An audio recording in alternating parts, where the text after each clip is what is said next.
नई नई चीजें भी आपके सामने आ रही हैं निकल के, तो इंपॉर्टेंट हो जाता है। ठीक है, तो चलिए पहले शुरू कर लेते हैं अपना लेक्चर। बात करते हैं कि परिभाषा क्या होती है। अगर डिफिनीशन की बात करें हम कि आर्टिफिशियल इंटेलिजेंस की डिफिनीशन क्या होती है, उसकी परिभाषा क्या होती है, तो उसकी परिभाषा क्या है, बात देख लीजिए। कृत्रिम बुद्धिमत्ता यानी आर्टिफिशियल इंटेलिजेंस, इसी को हिंदी में बोलते हैं कृत्रिम बुद्धिमत्ता। आर्टिफिशियल इंटेलिजेंस कंप्यूटर विज्ञान की वह शाखा है जिसके अंतर्गत क्या होता है कि कंप्यूटर या मशीनों को मनुष्य की भांति व्यवहार करने, सोचने और निर्णय लेने के योग्य बनाया जाता है।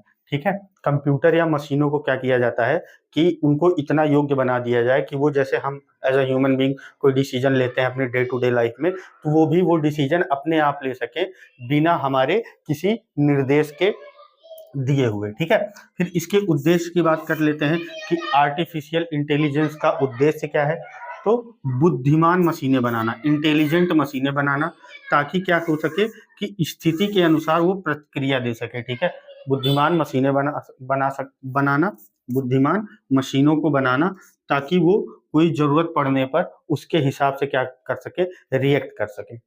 ठीक है, बिना किसी मानवीय हस्तक्षेप के। ठीक है, और बौद्धिक होने के, किसी भी मशीन के बौद्धिक होने या इंटेलिजेंट होने की 3 शर्तें होती हैं। पहली शर्त क्या है कि इनके पास स्मृति होनी चाहिए, मेमोरी पावर होनी चाहिए, ताकि ये अपने भूत के यानी पास्ट के अनुभवों से सीख सकें और उनको अपने मेमोरी में रख सकें कि कैसे काम किया जाता है। ठीक है, फिर उसके बाद आना चाहिए कि इनके पास निर्णय लेने व विश्लेषण करने की क्षमता होनी चाहिए। कोई भी प्रॉब्लम है उस पे ये खुद निर्णय ले सके और किसी भी प्रॉब्लम को ये एनालाइज कर सके या विश्लेषण कर सके कि इस प्रॉब्लम का सॉल्यूशन कैसे निकाला जा सकता है। फिर बात करते हैं हम कि तीसरा क्या शर्त है कि ये नए विचारों को उत्पन्न करने की क्षमता रखते हो, कि ये न्यू आइडियाज को अपने आप खुद से, ये इतने सेल्फ सफिशिएंट होनी चाहिए ये मशीनें कि ये नए विचारों को उत्पन्न कर सके। तो ये 3 शर्तें हैं किसी भी मशीन के बौद्धिक होने की।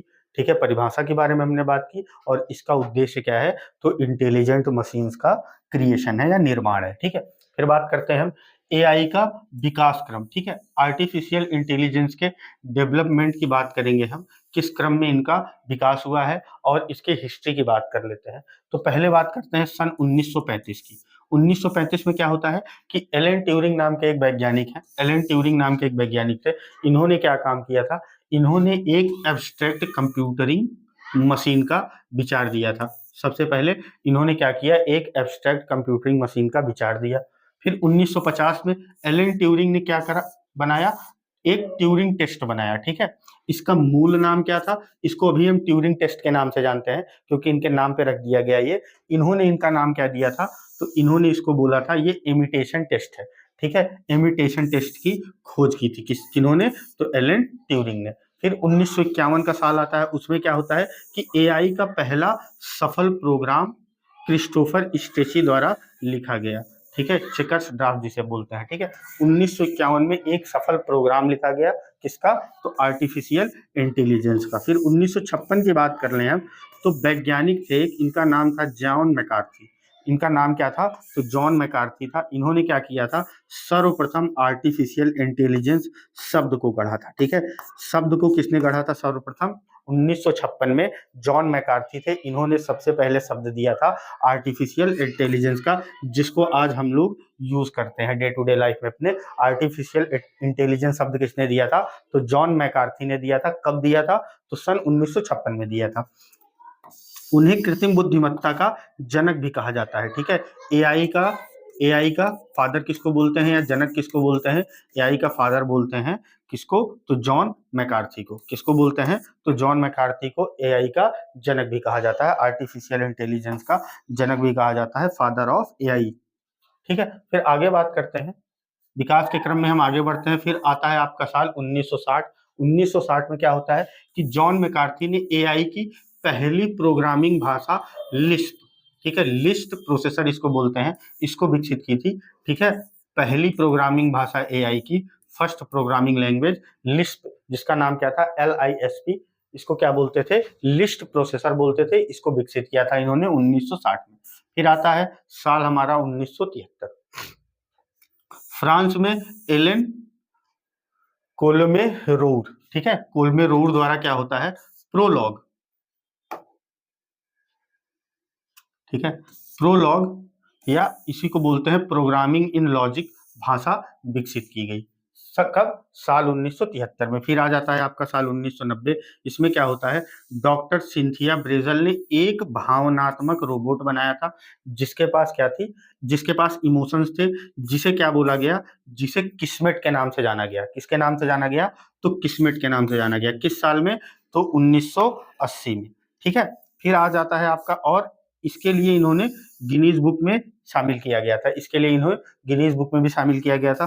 फिर आपका आता है सन 1997 या 1997 में, तो आईबीएम द्वारा निर्मित सुपर कंप्यूटर डीप ब्लू ने विश्व शतरंज विजेता गैरी कॉस्परो को हराया था, ठीक है। बहुत इंपॉर्टेंट है, ये नाम याद रखिएगा, ये डायरेक्ट पूछा जाता है कि विश्व शतरंज विजेता गैरी कॉस्परो को किस कंप्यूटर ने हराया था, तो उसका नाम क्या है आपका, डीप ब्लू, ठीक है। डीप ब्लू नाम का एक कंप्यूटर था जिसने उनको हराया था शतरंज के गेम में। फिर अब देखते हैं ट्यूरिंग टेस्ट क्या है, ठीक है। ट्यूरिंग टेस्ट क्या है, इसी को इमिटेशन टेस्ट बोला जाता था शुरू में। ये क्या है, पहले क्या है पे बात कर लेते हैं। यह एआई को मापने का एक साधन है, किसको, आर्टिफिशियल इंटेलिजेंस को मापने का एक साधन है, जिससे क्या पता लगाया जाता है, जिससे पता लगाया जाता है कि कोई मशीन मनुष्य की तरह सोचने में सक्षम है या नहीं, ठीक है। क्या पता लगाया जाता है ट्यूरिंग टेस्ट से, कि कोई भी मशीन जो है वो आपका ह्यूमन की तरह या मनुष्य की तरह सोचने में सक्षम है कि नहीं। फिर इस टेस्ट में 2 मनुष्य और एक कंप्यूटर शामिल होते हैं। इस टेस्ट में 2 मनुष्य और एक 2 मनुष्य और एक कंप्यूटर शामिल होते हैं। यदि प्रश्नकर्ता यह ना पहचान सके कि उत्तर मशीन दे रही है या मनुष्य, तो मशीन बुद्धिमान मानी जाती है, ठीक है। मान लीजिए, देखिए क्या शामिल होते हैं, तो 2 पुरुष शामिल होते हैं, ठीक है, 2 पुरुष शामिल होते हैं और एक आपका कंप्यूटर शामिल होता है, ठीक है। अब ये कोई क्वेश्चन पूछेगा, ठीक है, ये क्या करेगा, कोई क्वेश्चन पूछेगा, इसका जवाब मनुष्य भी देगा और इसका जवाब मशीन भी देगी, ठीक है। लेकिन अगर इसको ये ना पता चले कि ये वाला जवाब जो मशीन से आ रहा है, ये मशीन दे रही है कि मनुष्य दे रहा है, तो ये क्या हो जाएगा, ये मशीन क्या हो जाएगी, बुद्धिमान मानी जाने लगेगी, ठीक है। विकल्प के बारे में बात कर लेते हैं। रिवर्स ट्यूरिंग टेस्ट किसे कहा जाता है, एक आता है कि reverse Turing test. Reverse Turing test का एक बहुत अच्छा एग्जांपल है कैप्चा, ठीक है। देखिए यहाँ क्या पता लगा रहा है, यहाँ मनुष्य पता लगा रहा है, ठीक है। यहाँ मनुष्य पता लगाने की कोशिश कर रहा है कि मशीन है, इंटेलिजेंट है कि नहीं। लेकिन जब रिवर्स ट्यूरिंग टेस्ट होता है, उसमें मशीन पता लगाने की कोशिश करती है कि आगे से जो हमको डायरेक्शन मिल रही है वो हमको कोई मशीन दे रही है कि मनुष्य दे रहा है, ठीक है।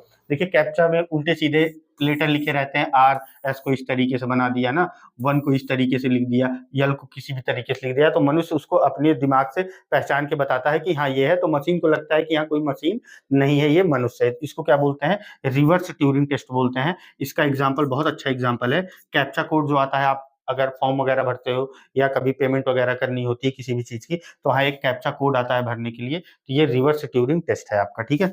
और एक टेस्ट होता है मार्कस टेस्ट और एक होता है लवलेस टेस्ट, ठीक है। ये सब क्या है, तो रिवर्स ट्यूरिंग टेस्ट के उदाहरण है, लेकिन कैप्चा बहुत इंपॉर्टेंट है, ठीक है, हाल फिलहाल में बहुत ज्यादा यूज होता है ये। फिर आगे बात करते हैं चैट बॉट और उनका विकास क्रम, ठीक है। चैट बॉट्स क्या होते हैं, ठीक है, जो हमसे चैट करते हैं, जिनसे हम चैट कर सकें, ठीक है, ये क्या होते हैं, चैट बॉट। यह एक कंप्यूटर प्रोग्राम है जो प्राकृतिक भाषा प्रसंस्करण एनएलपी, ठीक है, का उपयोग करके मानव वार्तालाप का अनुकरण करता है, ठीक है, कि मानव कैसे बात करते हैं उस तरीके से ये आपसे बात करता है। इसको क्या बोलते हैं, तो चैट बॉट बोलते हैं। विश्व का पहला चैट बॉट कौन था, इसका नाम था एलिजा, याद रखिएगा बहुत इंपॉर्टेंट हो जाता है, ठीक है। एलिजा क्या था, हमारा पहला चैट बॉट था जो 1966 में बनाया गया था, और इसके निर्माता कौन थे, तो ये थे जोसेफ वेइजेनबाम, जोसेफ वेइजेनबाम, जोसेफ वेइजेनबाम इसके निर्माता थे, ठीक है, वेइजेनबाम। अन्य प्रमुख चैट बॉट्स की बात करें तो पैरी आता है आपका 1972 में, एलिस 1995, ठीक है, फिर स्मार्टर चाइल्ड ये 2001 में, फिर सिरी 2011 में। ये अन्य प्रमुख चैटबॉट हो गए, लेकिन आपके लिए ज्यादा इंपॉर्टेंट कौन है, तो पहला उसका नाम क्या था, एलिजा, ठीक है। 1966 में इसे किसने बनाया था, जोसेफ वेइजेनबाम ने। ठीक है, आगे चलिए, आगे बढ़ते हैं। आगे बात करते हैं हम कि चैट जीपीटी और इसके संस्करण जो आजकल आप बहुत ज्यादा यूज करते हैं, इसकी बात कर लेते हैं। चैट जीपीटी और इसके संस्करणों की बात कर लेते हैं। इसका पूरा नाम क्या है, इंपॉर्टेंट है आपके लिए, ठीक है। चैट जीपीटी का पूरा नाम आपके लिए इंपॉर्टेंट है, ठीक है, एग्जाम में पूछा जा सकता है। इसका पूरा नाम क्या है? चैट, जी से क्या आपका जनरेटिव हो गया, पी से क्या हो गया आपका प्री ट्रेन्ड, और टी से क्या हो गया ट्रांसफॉर्मर, ठीक है। Chat generative pre trained transformer, chat generative pre trained transformer, ये क्या हो गया आपका पूरा नाम हो गया। इसके विकास की बात करें तो इसे ओपन एआई एक कंपनी है, इन्होंने बनाया है। और ये कब बनाया गया था? तो 30 नवंबर 2022 को लॉन्च किया गया था, ठीक है। इसके संस्थापक कौन है? तो ये है सैम ऑल्टमैन, ठीक है, ये सैम ऑल्टमैन, ठीक है। और ये एक समलैंगिक आदमी है, ठीक है। विकास क्या ओपन एआई द्वारा 30 नवंबर 2022 को बनाया गया था, इसको लॉन्च किया गया था, सॉरी 30 नवंबर 2022 को लॉन्च किया गया था। तो इनका नाम क्या है? तो सैम ऑल्टमैन नाम है, ठीक है। यह नेचुरल लैंग्वेज प्रोसेसिंग एनएलपी एवं क्या है डीप लर्निंग पर आधारित है, ठीक है, डीप लर्निंग पर आधारित है। इसका अभी वर्जन कौन सा चल रहा है? तो जीपीटी 4.0। यह 25,000 शब्दों तक को प्रोसेस कर सकता है और इमेज डायग्राम को भी पढ़ सकता है, ठीक है, इमेज डायग्राम को भी पढ़ सकता है। जैसे मान लीजिए आपने इसे कोई इमेज दे दी है या कोई डायग्राम दे दिया है, तो ये उसे भी पढ़ के आपको आंसर दे सकता है। आपकी जरूरत की चीजें जो भी आप इससे पूछोगे वो उसके बारे में आपको बता सकता है, ठीक है। आधुनिक एआई चैटबॉट में कौन कौन से आता है? जेमिनी का नाम सुना होगा आपने, इसको जेमिनाई भी बोलते हैं, ग्रॉक और डीप सीक की बात कर लेते हैं। चैट जीपीटी की तो बात हमने कर ली। जेमिनाई की बात करें तो ये किसका एआई है? तो ये गूगल का है, ठीक है। और इसका पहले नाम क्या था? तो इसका नाम पहले था बार्ड, इसका नाम को बदल के क्या कर दिया गया है? अब जेमिनाई कर दिया गया, ठीक है। गूगल द्वारा 2023 में बार्ड लॉन्च किया गया था, जिसका नया नाम क्या कर दिया है? जेमिनाई कर दिया गया है। यह लाम्डा मॉडल पर आधारित है, ठीक है, यह लैम्डा मॉडल पर आधारित है, लैम्डा लाम्डा कुछ भी बोल सकते हो आप, ठीक है। ग्रॉक चैटबॉट की बात करें, ग्रॉक चैटबॉट की बात करें तो ये किसका एआई है? तो ये एलन मस्क का। और एलन मस्क की कौन सी कंपनी है? तो स्पेसएक्स का नाम सुना होगा आपने, ठीक है। कंपनी एक्स एआई द्वारा नवंबर 2023 में जारी एआई मॉडल है, ठीक है, कौन? तो ग्रॉक, ठीक है। और ये जेमिनी गूगल का है। फिर हम बात करते हैं डीप सीक की। डीप सीक क्या है? तो मई 2023 में चीन चीन और इसके निर्माता कौन है? तो लियांग वेनफेंग द्वारा जारी किया एक ओपन सोर्स एआई मॉडल है, जो ओपन एआई को कड़ी टक्कर दे रहा है, ठीक है। ये भी बहुत अच्छा है, ये सारे अच्छे हैं, ठीक है। ये कड़ी टक्कर चैट जीपीटी कौन दे रहा है? तो डीप सीक दे रहा है। आगे बात करते हैं कृत्रिम बुद्धिमत्ता की प्रमुख भाषाएं क्या है, ठीक है। आर्टिफिशियल लैंग्वेजेस की बात कर ले, आर्टिफिशियल इंटेलिजेंस की लैंग्वेज की बात कर लें तो एआई प्रोग्रामिंग है तो प्रयुक्त प्रमुख भाषाएं निम्नलिखित है। पहली कौन सी हो गई? तो पाइथन हो गई, ये सबसे लोकप्रिय और सरल भाषा है, कौन? पाइथन। फिर लिस्प की बात करें हमने, एआई की पहली भाषा थी, ये अभी पढ़ के आ रहे हैं हम। फिर प्रोलॉग की बात करें तो ये लॉजिक आधारित भाषा है। और अन्य भाषाओं में क्या आ जाता है? सी प्लस प्लस, जावा, जूलिया, ठीक है, मैटलैब, स्काला और आर आई, ये सब आपके क्या है? तो अन्य भाषाएं हैं। लेकिन आपके लिए ज्यादा इंपॉर्टेंट कौन है? ये पाइथन, ये सबसे लोकप्रिय और सरल है। लिस्प की बात करें तो ये भी बहुत इंपॉर्टेंट हो जाता है, क्योंकि ये आर्टिफिशियल इंटेलिजेंस की पहली भाषा थी, ठीक। तो आई होप ये चीज आप समझ गए होंगे। चलिए आगे देखते हैं। आगे क्या आ गया कि योग्यताओं के आधार पर एआई के प्रकार, कैपेबिलिटीज के आधार पर आर्टिफिशियल इंटेलिजेंस के कुछ प्रकार बनाए गए हैं, उनकी बात कर लेते हैं हम। संकीर्ण कृत्रिम बुद्धिमत्ता वाले, ठीक है, यानी वीक और नैरो एआई कौन कौन से हैं? वीक और नैरो एआई, नैरो एआई यानी आर्टिफिशियल इंटेलिजेंस, यह केवल किसी एक ही विशेष काम को पूरा कर सकती है। जैसे एलेक्सा क्या है? आप इसको कोई कमांड दोगे तो वो वही काम करेगी, ठीक है, लाइट जलाना, लाइट बुझाना, गाना बजाना, साउंड कम करना, साउंड बढ़ाना, ये क्या है? एलेक्सा। सीरी की बात कर लो, फेस आईडी की बात कर लो, ये सब क्या हो गए? आपके वीक एआई हो गए। उसके बाद आता है सामान्य कृत्रिम बुद्धिमत्ता, जनरल एआई, और इसी को स्ट्रॉन्ग एआई भी बोलते हैं, ठीक है, ध्यान रखना, जनरल एआई या स्ट्रॉन्ग एआई। यह इंसानों की तरह किसी भी काम को बड़ी आसानी से पूरा कर सकता है। यह क्या हो गया? हमारा स्ट्रॉन्ग एआई हो गया या जनरल एआई हो गया। फिर आता है आपका सुपर कृत्रिम बुद्धिमत्ता वाले, ठीक है, सुपर आर्टिफिशियल इंटेलिजेंस वाले एआई कौन कौन से हैं? एआई क्या होते हैं, ये क्या काम करते हैं, यह इंसानों से भी ज्यादा, इनमें क्या होगी, इंसानों से भी ज्यादा बुद्धिमत्ता होती है और निर्णय लेने में मनुष्यों से ये बेहतर होंगे। ठीक है, ये क्या होंगे, इंसानों से भी ज्यादा बुद्धिमान होंगे और ये मनुष्य से भी अच्छा निर्णय ले सकते होंगे। ठीक है, चलिए आगे बात करते हैं। अब बात करते हैं कार्य के आधार पर एआई के प्रकार क्या क्या है। ठीक है, फंक्शनैलिटीज के आधार पर इनको देख लेते हैं। प्रतिक्रियाशील मशीन, ठीक है, इसको रिएक्टिव मशीन बोलते हैं। सबसे सरल एआई जो केवल वर्तमान डाटा पर प्रतिक्रिया देते हैं, इनमें मेमोरी नहीं होती। उदाहरण आईबीएम का डीप ब्लू कंप्यूटर। ठीक है, और जैसे डीप ब्लू कंप्यूटर की बात करें तो ये किस तरीके का एआई था, तो ये रिएक्टिव एआई था। ठीक है, ये ध्यान रखिएगा आप। और सीमित स्मृति, यानी इनके पास लिमिटेड मेमोरी होती है। प्रतिक्रियाशील मशीन्स के पास मेमोरी नहीं होती है। ठीक है, लिमिटेड मेमोरी, सीमित स्मृति होती है इनके पास। दूसरे प्रकार के हैं ये, यह पुराने डेटा को कुछ समय के लिए सेव रखती हैं। और इनका उदाहरण क्या है, सेल्फ ड्राइविंग कार्स। ठीक है, सेल्फ ड्राइविंग कार्स में जो आर्टिफिशियल इंटेलिजेंस यूज किया जाता है, उसमें कैसे एआई डाले जाते हैं, तो लिमिटेड मेमोरी वाले आर्टिफिशियल इंटेलिजेंस डाले जाते हैं। फिर आपका आता है मस्तिष्क का सिद्धांत, थ्योरी ऑफ माइंड। इंसानों के विचारों और भावनाओं को समझने वाला एआई क्या हो जाएगा, थ्योरी ऑफ माइंड टाइप का एआई हो गया आपका। फिर आता है आत्म जागरूक या सेल्फ अवेयरनेस वाला आर्टिफिशियल इंटेलिजेंस, भविष्य का एआई जिसमें स्वयं की चेतना और भावनाएं होंगी। ठीक है, ये भविष्य का एआई है जिसमें स्वयं की चेतना और भावनाएं होंगी। अभी ऐसा एआई बना नहीं है। ठीक है, कुछ लोग दावा करते हैं हमने बना लिया है, लेकिन अभी इसकी प्रामाणिकता सिद्ध नहीं हो पाई है। चलिए आगे बात करते हैं कृत्रिम बुद्धिमत्ता के एजेंट, एआई एजेंट्स। एआई के एजेंट्स क्या क्या होते हैं।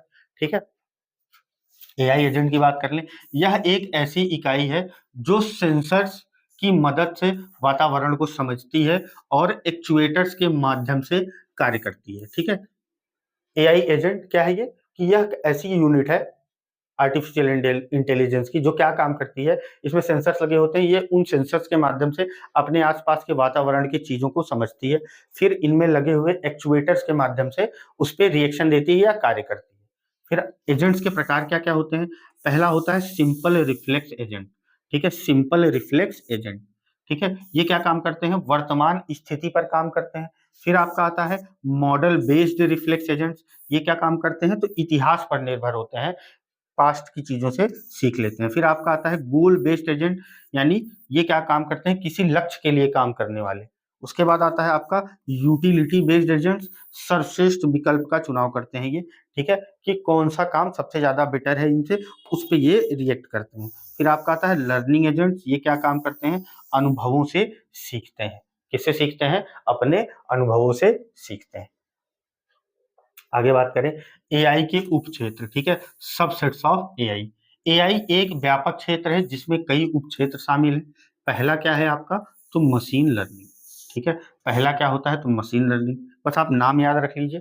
ठीक है, इसके कौन कौन से उपक्षेत्र हैं, ऐसे आपसे दे देगा ऑप्शन में कि कौन सा उपक्षेत्र नहीं है या कौन सा उपक्षेत्र है, तो ये आपको याद रखना है। ठीक है, पहला होता है मशीन लर्निंग, फिर आपका होता है डीप लर्निंग, फिर होता है न्यूरल नेटवर्क, फिर आता है आपका नेचुरल लैंग्वेज प्रोसेसिंग, फिर आज आपका आ जाएगा क्या, कि कंप्यूटर विजन और रोबोटिक्स। ये आपके क्या हो गए, एआई के उपक्षेत्र हो गए। क्या क्या, machine learning, deep learning, neural network, natural language processing, computer vision और रोबोटिक्स, ये इनकी क्या है, शाखाएं हैं। और इसको याद रखिएगा, ये डायरेक्ट क्वेश्चन एग्जाम में आ सकता है कि चार ऑप्शन दे देगा, आपसे पूछ लेगा कौन एआई का सबसेट या उपक्षेत्र नहीं है, तो अगर इनमें से कोई और ऑप्शन आ जाएगा तो वो नहीं होगा।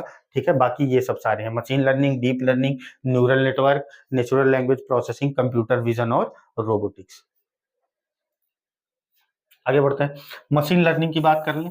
मशीन लर्निंग क्या है, मशीन लर्निंग के जनक माना जाता है आर्थर सैमुअल को, आर्थर सैमुअल को। और इन्होंने 1959 में मशीन लर्निंग का शब्द का प्रयोग किया था। ठीक है, आर्थर सैमुअल ने मशीन लर्निंग शब्द का पहली बार प्रयोग किया था, कब, तो 1959 में। यह क्या काम करती है, मशीनों को डेटा से स्वचालित रूप से सीखने में सक्षम बनाती है। ठीक है, कोई डेटा है उससे ऑटोनोमस रूप में अपने आप से सीखने में सक्षम बनाती है।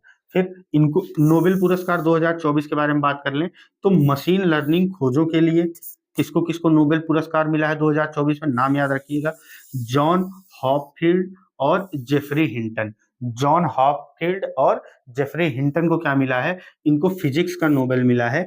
किस क्षेत्र में, अपना असीम योगदान देने के लिए, तो मशीन लर्निंग की खोजों में। ठीक है, प्रकार की बात कर लें। ठीक है, मशीन लर्निंग के प्रकार क्या क्या होते हैं। एक होता है सुपरवाइज्ड लर्निंग, किसी के सुपरविजन में मशीन को सिखाया जा रहा है। एक होता है अनसुपरवाइज्ड, यानी किसी की देख रेख में नहीं है, वो अपने आप सीख रही है। उसके बाद होता है एक रीइंफोर्समेंट लर्निंग, यानी जानबूझकर मशीनों को एक स्पेसिफिक डाटा को सिखाया जाना। ठीक, फिर आप बात कर लेते हैं हम डीप लर्निंग की और न्यूरल नेटवर्क की।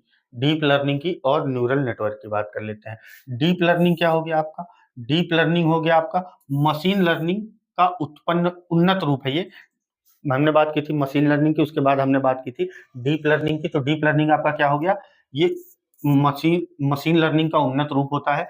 जेफरी हिंटन को इसका गॉड फादर कहा जाता है। किसको, जेफरी हिंटन को, इन्हीं को नोबेल भी मिला है भाई ना 2024 का। जेफरी हिंटन को इसका क्या बोला जाता है, तो गॉड फादर बोला जाता है। फिर बात करें हम न्यूरल नेटवर्क की, मानव मस्तिष्क के न्यूरॉन्स की तरह काम करने वाला नेटवर्क। ठीक है, मानव मस्तिष्क की तरह काम करने वाला ये क्या होगा, क्या होगा, नेटवर्क होगा। किसकी तरह, मानव मस्तिष्क के न्यूरॉन्स की तरह। अब बात करते हैं हम नेचुरल लैंग्वेज प्रोसेसिंग की, एनएलपी। ठीक है, मशीनों को मानव भाषाओं, ह्यूमन लैंग्वेजेस को समझने और उत्पन्न करने में सक्षम बनाना, ये किसका काम है, तो नेचुरल लैंग्वेज प्रोसेसिंग का काम है। ठीक है, इसके घटक कौन कौन से हैं, तो एनएलयू और एनएलई। ठीक है, नेचुरल लैंग्वेज अंडरस्टैंडिंग और नेचुरल लैंग्वेज एग्जीक्यूशन। ठीक है, ये नेचुरल लैंग्वेजेस को समझने का काम करता है और ये नेचुरल लैंग्वेजेस को बनाने का काम करती है। ठीक है, मशीन आपसे कैसे बात करेगी भाई, नेचुरल लैंग्वेज में ही बात करेगी। ठीक, पहले तो आपकी नेचुरल लैंग्वेज समझेगी, फिर उसके बाद आपको समझाने के लिए वो नेचुरल लैंग्वेज का एग्जीक्यूशन करेगी या एग्जीक्यूट करेगी। फिर हम बात कर लेते हैं एआई के प्रमुख अनुप्रयोग क्या है।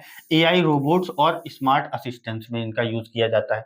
ठीक है, सोफिया हमने पढ़ा था रोबोटिक्स में, सिरी, एलेक्सा, कॉर्टेना और बिक्सबाई, ये सब क्या है आपके, तो ये एआई रोबोट्स हैं या स्मार्ट असिस्टेंट्स है। ठीक है, सिरी असिस्टेंट्स है।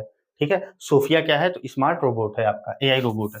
कंप्यूटर विजन क्या होता है, कंप्यूटर विजन में क्या क्या आता है आपका, फेस रिकॉग्निशन आ गया, इमेज का जनरेशन आ गया। ठीक है, ये डेल ई करके एक आपका एआई है जो क्या करता है, इमेज को जनरेट करता है। फिर गूगल लेंस की बात करें, आपका परिवहन में कौन से एआई यूज होते हैं, तो सेल्फ ड्राइविंग कारें जैसे टेस्ला बनाती है आपकी, इसमें क्या होता है, आप एआई का यूज करते हैं। फिर चिकित्सा के बारे में बात कर लें, रोगों का निदान और रोबोटिक सर्जरी में एआई का यूज होता है। आपदा प्रबंधन में जी, ठीक है, सटीक पूर्वानुमान और बचाव कार्य में, ठीक है, किसका यूज होता है, तो आर्टिफिशियल इंटेलिजेंस का उपयोग होता है। ठीक है, अब हम बात करें आभासी वास्तविकता या वर्चुअल रियलिटी की, वीआर। वर्चुअल रियलिटी जो शब्द था, इसको 1987 में जेनॉर लैनियर ने गढ़ा था। किसने गढ़ा था, तो जेरॉन लैनियर ने। किसने, जेरॉन लैनियर ने गढ़ा था किस शब्द को, तो वर्चुअल रियलिटी को। ठीक है, यह एक त्रिआयामी यानी थ्री डायमेंशन कंप्यूटर जनित स्थिति है। ठीक है, कंप्यूटर के द्वारा बनाई गई स्थिति है जो वास्तविक दुनिया का अनुसरण करती है। ठीक है, उपयोगकर्ता वीआर हैंडसेट, गॉगल्स और दस्ताने पहनकर इस आभासी पर्यावरण में डूबकर अनुभव प्राप्त करता है। उदाहरण के लिए जैसे मेटावर्स या गेमिंग, आपने देखा होगा। ठीक है, बड़ा बड़ा चश्मा टाइप का होता है ना, एक डिवाइस होती है, उसको लोग आंख पे लगा के फील करते हैं। जैसे गेम वगैरह आ गए हैं, क्रिकेट के गेम आ गए हैं इस तरीके से कि आपके हाथ में एक स्टिक होगी, ठीक है, आप और आप खेलोगे, बॉल आएगी आपके सामने से, आप मारोगे, तो ये सब क्या हो गया आपका, यही 3D जनरेटेड स्थिति है ना। आपको 3D में दिखेगा सब, आपको रियल में फील होगा कि सामने से गेंद आ रही है। ठीक, आप वर्चुअल रियलिटी के माध्यम से आप कोई मूवी 3D में देख सकते हो, वो डिवाइस का यूज करके आप। ठीक है, एआई की सीमाएं और खतरे, लिमिटेशंस क्या है और थ्रेट्स क्या है आर्टिफिशियल इंटेलिजेंस के, तो इसकी बात कर लेते हैं हम। ठीक है, मानवीय अस्तित्व के लिए खतरा। ठीक है, सबसे पहला तो क्या थ्रेट है कि ये मानवीय अस्तित्व के लिए खतरा है। हॉलीवुड की आप मूवी देखे होगे ना, टर्मिनेटर एक मूवी है, बहुत अच्छा एग्जांपल है इसका। फिल्म की तरह मशीनें क्या हो जाती हैं, अनियंत्रित हो जाती हैं और अपने हिसाब से दुनिया को कंट्रोल करने लगती हैं, ठीक है, लोगों को मारने लगती हैं। उनको ऐसा लगता है कि लोग हमारे लिए परेशानी ना खड़ी करें। तो इस तरीके से अगर मशीनें अनियंत्रित हो जाती हैं तो मानवीय अस्तित्व के लिए खतरा हो जाएंगी। क्यों? क्योंकि इनके पास सोचने समझने सारी हर चीज की क्षमता होती है, ठीक है, आर्टिफिशियल इंटेलिजेंस के पास। फिर हम बात करें डीप फेक की। डीप फेक क्या हो गया? एआई का उपयोग कर किसी भी मीडिया फाइल, चित्र, ऑडियो और वीडियो की असली दिखने वाली नकली कॉपी तैयार करना। आजकल आप लोग इसका एग्जाम्पल देख ही रहे होंगे, तरह तरह का। मोदी साहब आपको गाना गाते हुए मिल जाते हैं, ठीक है, कोई दूसरा शब्द बोलता हुआ मिल जाता है अलग तरीके से। ये सब आपकी एआई जनरेटेड वीडियोज, ऑडियोज और इमेजेस का कमाल है, ठीक है।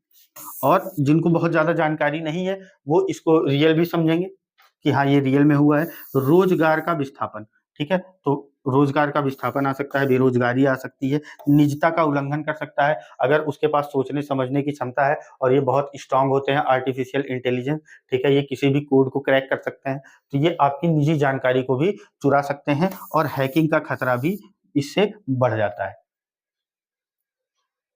आगे बात करते हैं कि भारत में कृत्रिम बुद्धिमत्ता, ठीक है, आर्टिफिशियल इंटेलिजेंस इन इंडिया, ठीक है। 1960 में आईआईटी कानपुर में प्रोफेसर एचएन महाबाला द्वारा एआई पर, आर्टिफिशियल इंटेलिजेंस पर पहला कार्यक्रम आयोजित किया गया था, ठीक है, पहला कार्यक्रम आयोजित किया गया था, ठीक है। लेक्सी, लेक्सी की बात कर लेंगे, नाम याद रखना।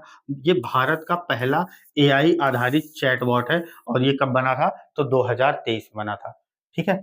फिर आप बात करो कृत्रिम की, ठीक है, इसका नाम है कृत्रिम, कृत्रिम ने, ठीक है, कृत्रिम।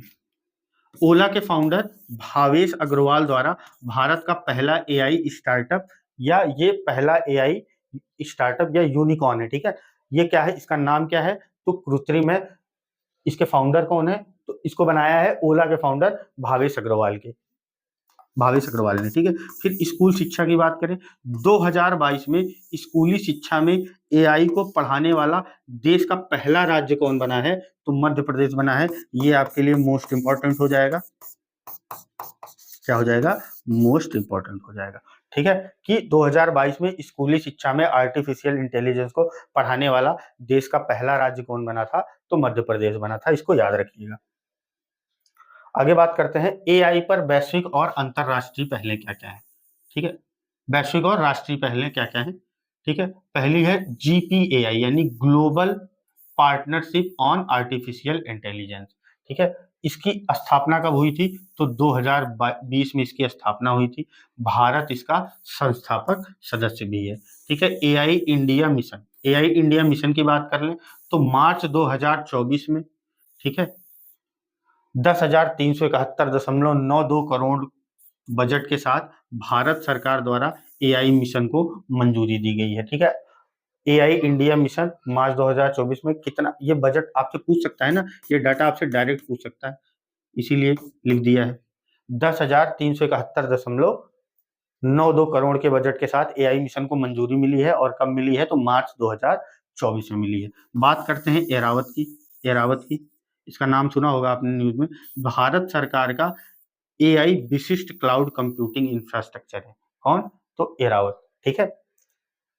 कैसा इंफ्रास्ट्रक्चर है? तो क्लाउड कंप्यूटिंग, क्लाउड कंप्यूटिंग के बारे में हम पढ़ चुके हैं। आगे बात करते हैं प्रमुख भारतीय एआई पोर्टल और रोबोट्स कौन कौन से, ठीक है। प्रमुख भारतीय एआई पोर्टल और रोबोट की बात कर लेते हैं, ठीक है। सुपेश और सुहास, ठीक है, सुपेश और सुहास की बात करें तो भारत के सुप्रीम कोर्ट द्वारा कानूनी अनुसंधान और भाषाओं के अनुवाद के लिए लॉन्च किए गए एआई पोर्टल हैं। ये कहाँ काम कर रहे हैं? तो भारत के सुप्रीम कोर्ट। कौन कौन?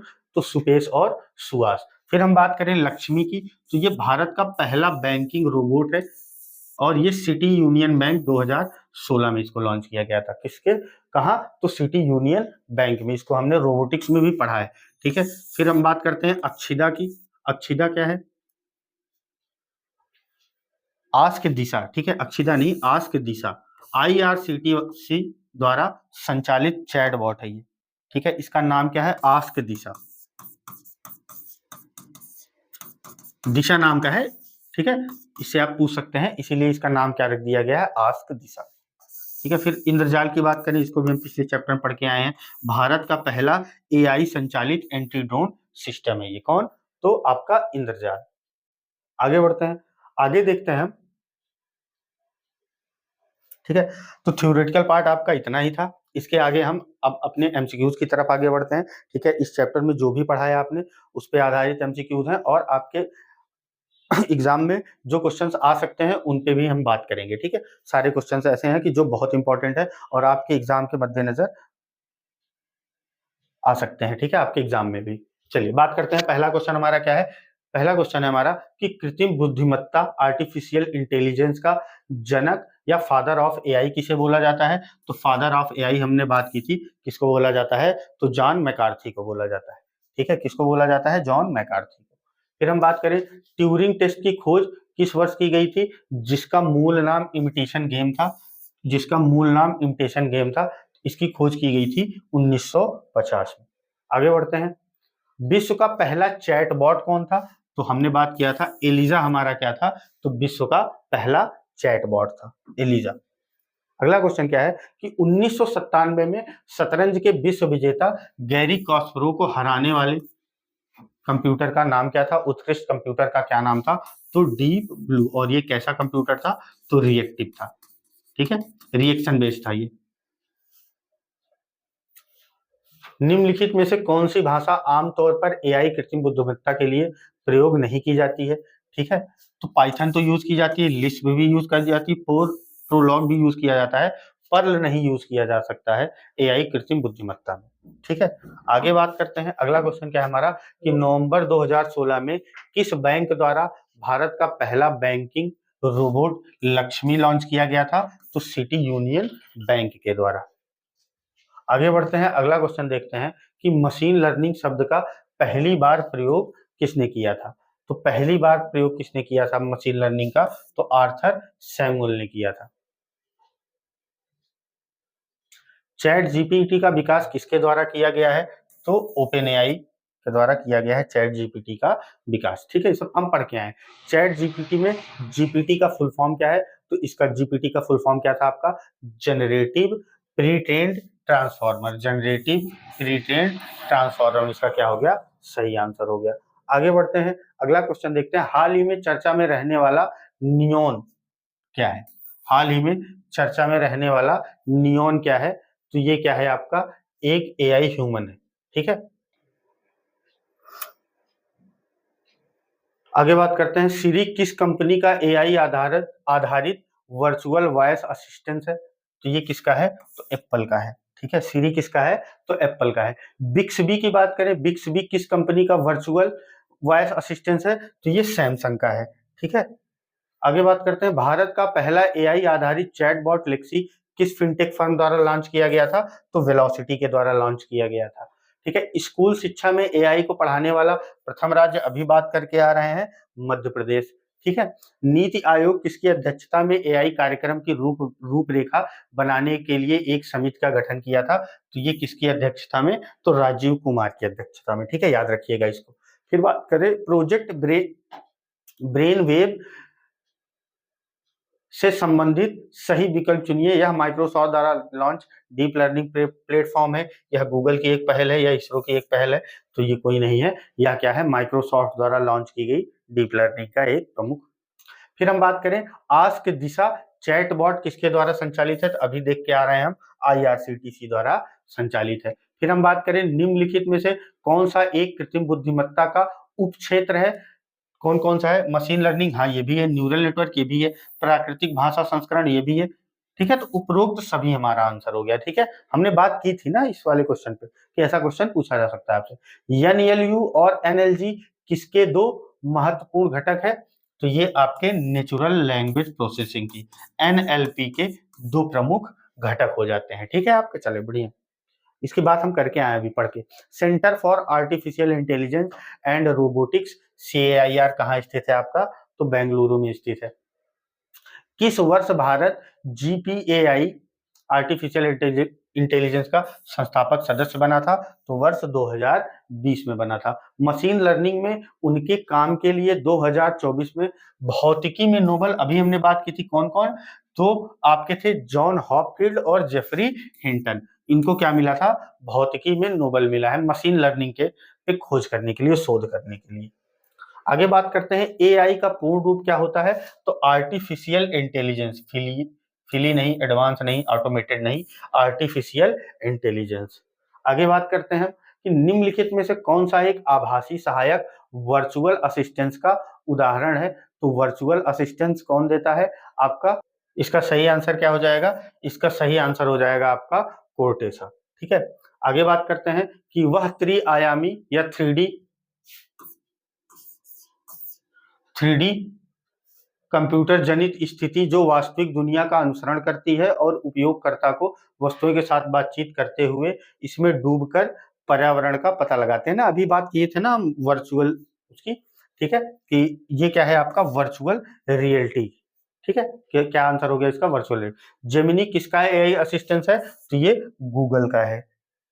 आगे बात करते हैं आर्या या आर्य क्या है, तो भारत का पहला सुपर कंप्यूटर है, नहीं, कृत्रिम बुद्धिमत्ता हेतु चलाई जाने वाली एक स्टार्टअप है। डीप सीक एआई मॉडल किस देश की कंपनी द्वारा विकसित किया गया है, तो चाइना द्वारा विकसित किया गया है।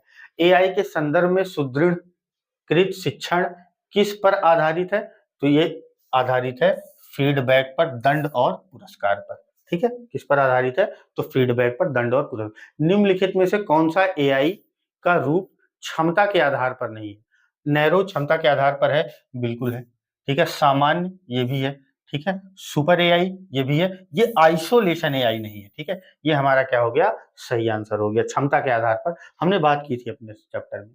इमिटेशन गेम किसका मूल नाम था, ये ट्यूरिंग टेस्ट का था, ट्यूरिंग टेस्ट का, ठीक है, एलन ट्यूरिंग।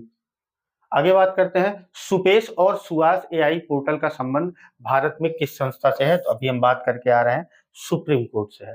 ठीक है, एआई प्रोजेक्ट साइकिल के पहले चरण प्रॉब्लम स्कोपिंग में कितने डब्ल्यू यानी 4 डब्ल्यूज पर चर्चा की जाती है।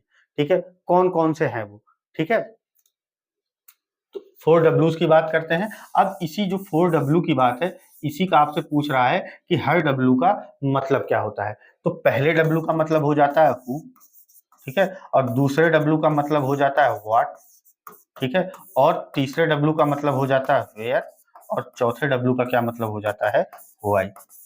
ठीक है, कौन, क्या, कब, सॉरी कहां और कैसे। ठीक है, तो ये आंसर क्या हो गया हमारा, हु व्हाट कहाँ है, ठीक है, हु विच तो गलत हो गया, व्हाट वाई गलत हो गया, हु व्हाट यहाँ है, फिर तीसरा क्या है, तो वेयर, तो हमारा सही आंसर क्या हो गया, वेयर हो गया। याद रखिएगा ना, अच्छा क्वेश्चन है। विश्व में किस देश ने सर्वप्रथम एआई की पहल और 5th जनरेशन की शुरुआत की थी, तो ये हमारा देश है उगते सूरज का देश, जापान। आगे बात करते हैं क्रीडा का पूरा नाम क्या है, क्रीडा का पूरा नाम अभी हमने बात की थी knowledge resources integrity decision analysis. ठीक है, याद रखिएगा, knowledge resources and integrity decisions analysis. आगे बात करते हैं एआई की प्रोग्रामिंग भाषा लिस्प को विकसित करने का श्रेय किसको जाता है, तो ये किसको जाता है, ये जाता है आपका जॉन मैकार्थी को। ठीक है, एआई में एनएलपी का पूर्ण रूप क्या है, तो नेचुरल लैंग्वेज प्रोसेसिंग। एनएलपी का फुल फॉर्म क्या हो गया आपका, नेचुरल लैंग्वेज प्रोसेसिंग। फिर आपका अगला क्वेश्चन क्या है, डीप फेक तकनीक के संबंध में क्या सत्य है, या एआई का प्रयोग कर किसी मीडिया फाइल की नकली कॉपी तैयार करती है, ये भी सही है। यह जनरेटिव एडवर्सियल नेटवर्क तकनीक का उपयोग करती है, यह भी सही है। यह साइबर सुरक्षा के लिए बड़ा खतरा है, यह भी सही है। तो उपरोक्त सभी है, डीप